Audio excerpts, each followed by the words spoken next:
Today, when art rocks, there's the Ruston artist whose touching personal paintings of life's simplest things tug at her viewers' heartstrings. I've never painted anybody that I didn't know. I've been asked a few times to do commission work of people, and I would always sit and spend some time with them first. We find our way to a museum of signs that guides us to a richer understanding of history. That's one of the reasons they can last for decades, if it's well made. Our sign's been going since 1991. There's a theatre company that arms young thespians with confidence and creativity. It's fun to not be myself for a couple of hours every day, to being able to go into a different world, to just jump into a journey with someone else's. And the story behind Shreveport's mega Millennium mural. That's all coming up on Art Rocks.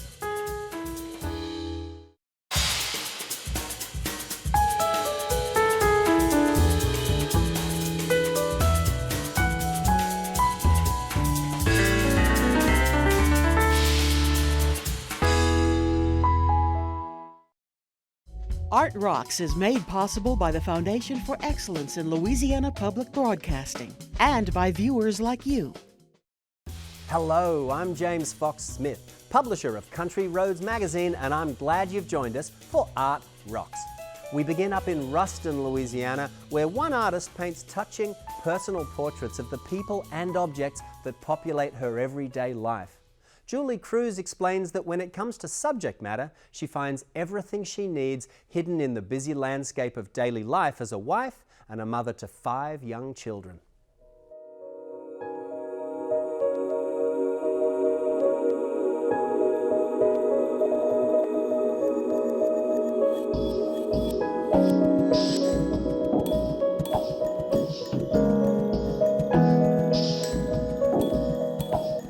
I'm an artist, I'm a wife, and I'm a mother.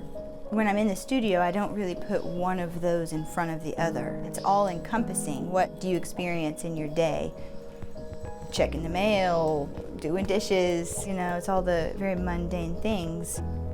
Shopping for clothes. So some of the things I've been considering my relationship with thrift store shopping versus going to the mall and shopping.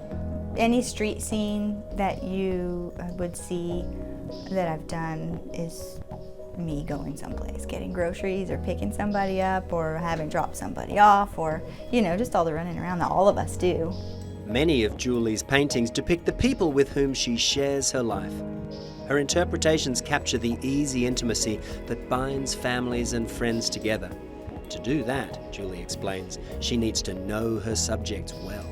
I've never painted anybody that I didn't know, and maybe that influences it. I've been asked a few times to do commission work of people, and I would always sit and spend some time with them first. The photo references that I would use aren't secondary, but are as important as trying to get an idea of the personality.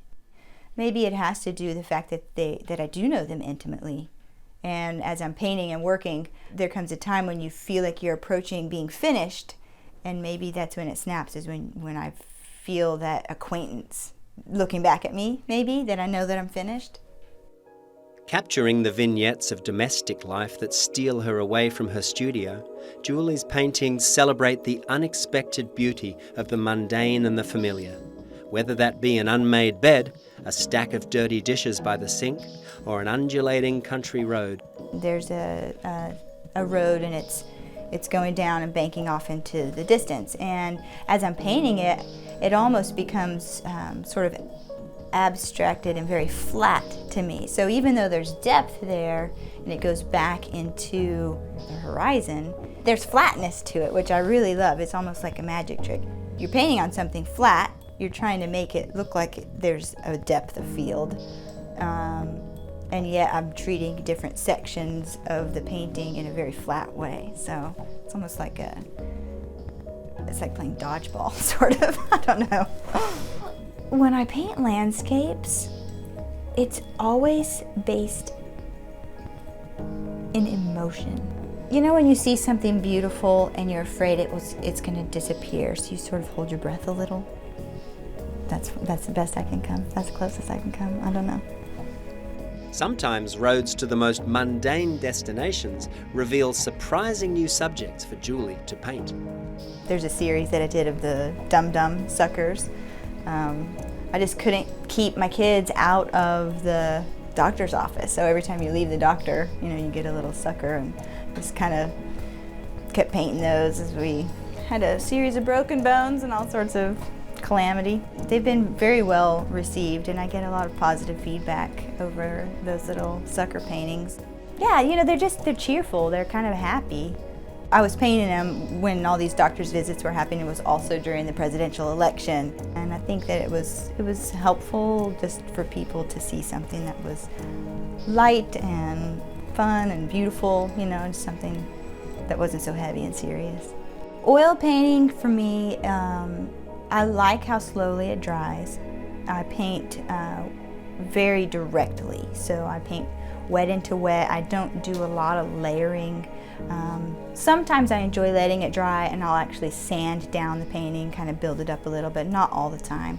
I think you could probably do that with an acrylic medium as well, but I enjoy the fact that it stays wet longer, and it's buttery. There's just a consistency to it that I love. My favorite thing about being an artist, a painter, is the freedom to do whatever I want to do in the studio. And it's hard work, and I love that. I love that. It's challenging, and it's so fun. It's so fun. If you're into arts and culture, Louisiana is fertile ground in the springtime. You just need to know where to look. So here's a list of some cool goings-on coming up this week around the state.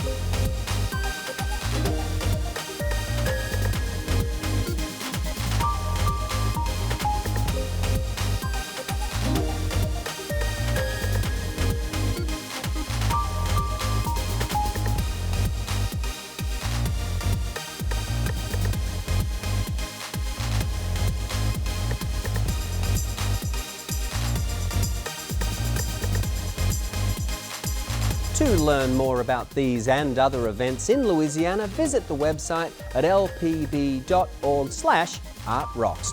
For more about these and other events, snag a copy of Country Roads magazine. There are racks all around town, and also the Art Rocks website has an archive of previous episodes. So to see any segment again, just log on to lpb.org. Think for a second about how many signs you see every day. Signs show us the way, warn us of hazards and invite us in, or tell us to stay out. But signs also reveal much about the history, technology, commerce, culture of the communities that make them. Curators at the American Sign Museum in Cincinnati, Ohio, have collected hundreds of rare, sometimes startling signs, and the collection gives visitors an opportunity to consider the deeper meanings of the messages all around us. One of our taglines for the museum is "This is a walk down memory lane." When people come here, they go, "Oh, I remember," and then fill in the blank. And the positive thing about that is it always conjures up good memories. We're really the only public sign museum in the country that covers the full range of American signage. We get a lot of support from the sign industry, where a sign company will take down a local sign. They'll send me a quick email, and before they haul it off to the scrapyard, they say, "You have any interest in this sign?" Increasingly, and perhaps unfortunately, we've acquired signs from small businesses that are closing down. One way to keep alive the memory of the family business is to have the sign come here. We actually have about 4,400 items in the collection, of which about 600 are signs. About half of those 600 signs are on display. We also have a photo archive of 1,200 images of signs, about 700 books and catalogs, artwork, blueprints, sign sketches. We have tools and equipment, so it runs the whole gamut of any type of object related to sign making and design. Upon entry at the museum, we start with our letter walls to show how the materials and technologies used to make three-dimensional letters has changed through time. Laying over top of that is kind of a history of electric signs. We start about the late 1800s, I'd say 1880, 1890, up through about the late 1960s. You're going to see hand-painted signs, gold leaf on glass, hand-lettered show cards, the whole gamut of American signage. You tour the beginning of the museum, you see the signs out of context. They're mounted to the floor, mounted to the wall, hanging from the ceiling. You don't have any context of scale or how they would have fit on the building. So when you walk out on signs on Main Street, each storefront is actually designed around a sign we have. So it provides us the opportunity to put a 50s sign on a 50s building, a 1920s sign on a 1920s building, a turn of the century sign on a turn of the century building. You can walk through the museum and take it from a standpoint of the history of technology, the advent of electricity and light bulbs, the advent of light bulb signs, the advent of plastic after the war, the advent of plastic signs. You can also walk through the museum as a history of design trends. I can cite various design trends in the US through signage. And then it's also the history of advertising. Signs are everywhere, but people don't really think about them in the context that somebody had to design that, somebody had to make that, take a picture in their head and make it real. I am a neon tube bender. That's what they call us in the trade. We bend glass for neon signs. We also process the neon tube to create a vacuum tube, and we have to put the filler gas in, which is either neon gas or argon gas. A neon tube is basically a hollow tube that has an electrode on each end. The fluorescent powder determines the color inside the tube. In conjunction with the filler gas, either the red neon gas or the blue argon gas. The filler gas inside acts like a wire in between these two electrodes, and so there's no little wire filament to burn out. That's one of the reasons they can last for decades, if it's well made. Our sign's been going since 1991, so that's pretty good for a light bulb. I have a blow hose. When I bend in the fire, it's going to have a tendency to get misshapen. So what I want to do is I want to blow just a little puff of air in there just to keep it nice and round through the bend. We're adjacent to the American Sign Museum. We have this great bank of windows here where people can watch us bend glass. We've met people from all over the world, and everybody seems to be very excited about seeing neon made.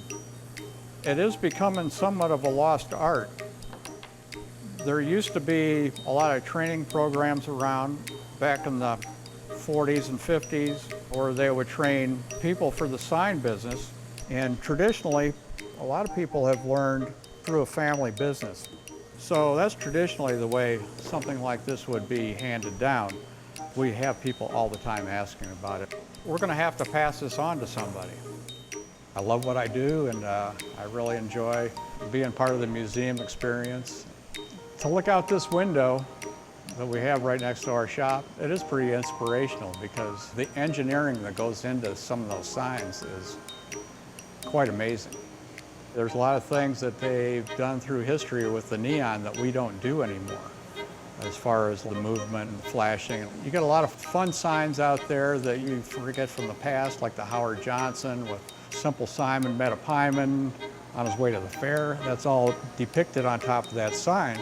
And that's something that I had forgotten about until they put that sign into the museum. The thing I like most about the Sign Museum is the way it connects so successfully to people. Anybody of any age that goes there has a hook. They see something that's part of their life, it resonates with them, and they love to tell you about it or experience it. Signs are the most transient part of our built environment.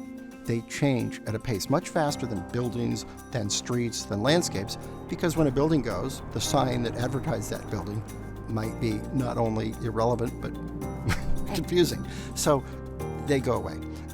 It's a very important part of our culture and our lives. And when people go into the Sign Museum, they have this almost reverberation with their own history, their own identity, because they're seeing so many parts of it in this condensed, hyper amped up environment. What's unique about the Sign Museum is they are a national institution which is collecting these really important artifacts from our built environment and interpreting them in a way that is really fun and educational. The first job of a sign designer or maker is to be visible, to stand out, to have a visual presence in the environment.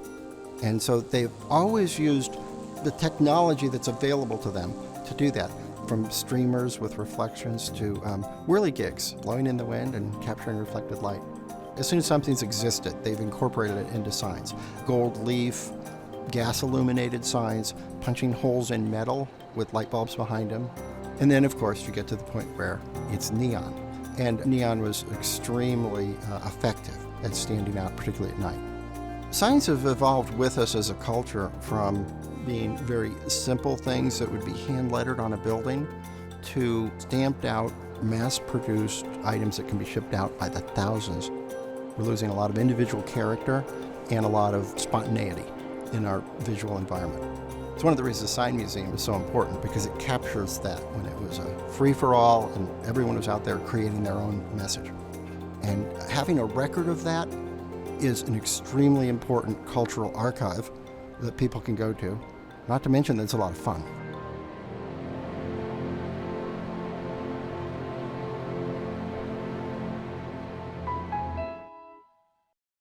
If you want to see the Circle Christian School in action, you have to travel to Central Florida. This private Christian school has a unique approach to giving parents a say in their kids' education. Let's listen as students tell us how the school's theatre company is helping them grow, both personally and as actors too.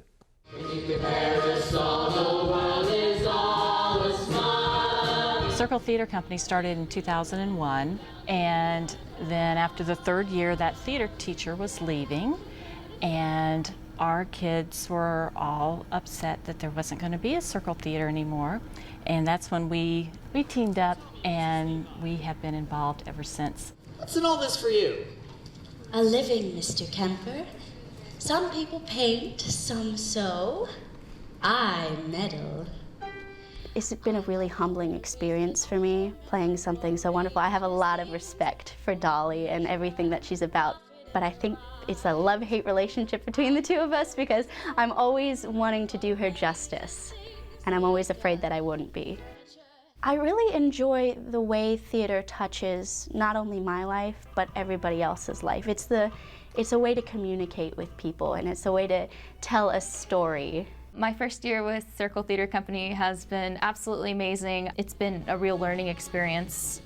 I've always loved performing since I was little, and I just think characters are something that we hold really dear in our hearts, and it's because why just have one life when you can have like 1,000 when you become a different character? So I think it's really interesting because you get to kind of step in someone's shoes but without the commitment.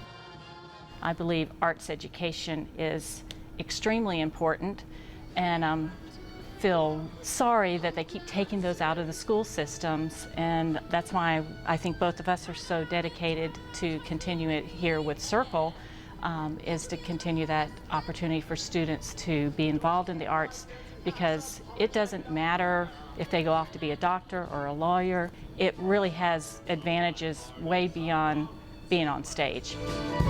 My head is about to pop. You know, my heart kind of leans towards the ones that come in who they can't even look you in the eye, and you know how important theater is for it. You know, it's great for everybody, but for those that have the problem with just even speaking to you and the self-esteem it gives, it's just amazing to watch the growth and the transformation.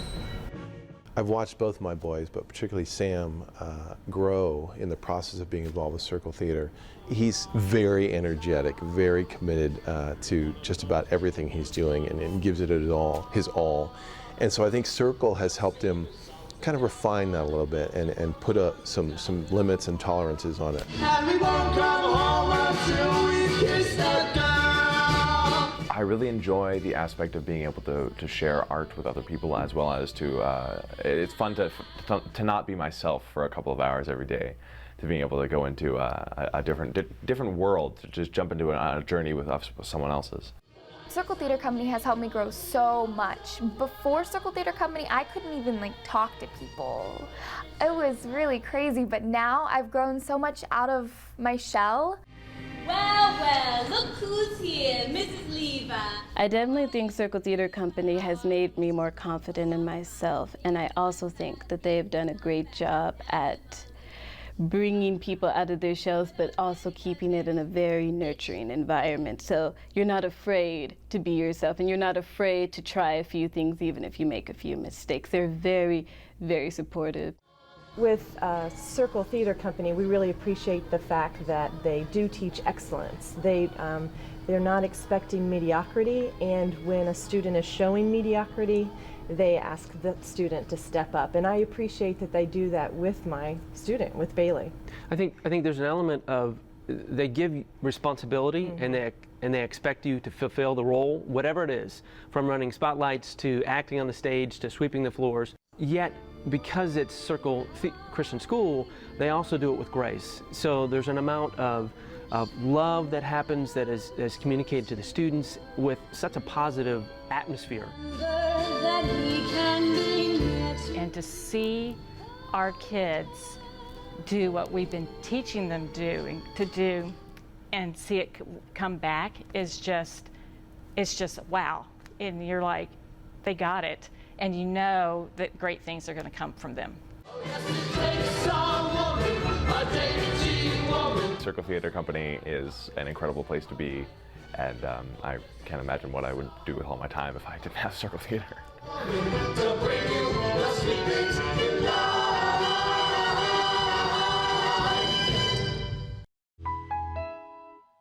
Ready for another Louisiana treasure?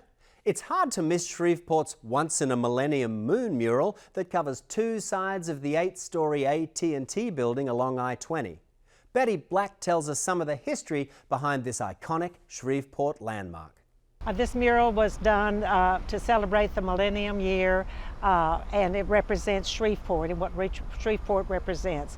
The flow of water represents the log jam in Shreveport that Captain Shreve was able to clear, and in doing so, it helped the industry of Shreveport and to help make Shreveport what it is today. When the waterways was open, then that allowed the cotton to be shipped down into the New Orleans area and all, which helped us with our commerce and all. We are named Shreveport. That's how we got our name. But this mural represents the 4 phases of life, from birth, puberty, marriage, and death. The baby symbolizes, of course, the birth of Shreveport and the flow of life. Over 80 people were chosen at random to be involved in the mural, to have the symbolism of them, and it incorporates several families from the Shreveport area, heirlooms from the Kallenberg family, who are instrumental in the formation of Art Space, the Glorioso family, a wedding veil, a 3-generation, actually 4 generations in the produce business in Shreveport. The Glorioso family actually started when the great-grandfather came over from Italy and sold produce on the streets. And now the family is, over the years, and is still very involved with family members working within the company, and it's a very viable company today, and they're an intrinsic part of Shreveport. And they also started out on the river. So the river was a really central focus of so much going on in Shreveport back in the early days. More than 2,500 people helped create this mural, a project led by the Shreveport Regional Arts Council. Artist Sybil Zaggers Redford is behind a performance called Way of the Rain. It's a multimedia art exhibit that pays homage to planet Earth and her elements, with a joyous celebration in music, dance, and film.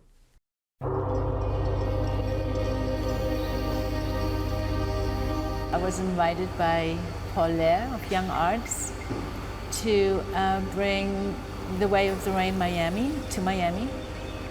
And this project is a multimedia art performance piece in collaboration with music, dance, film.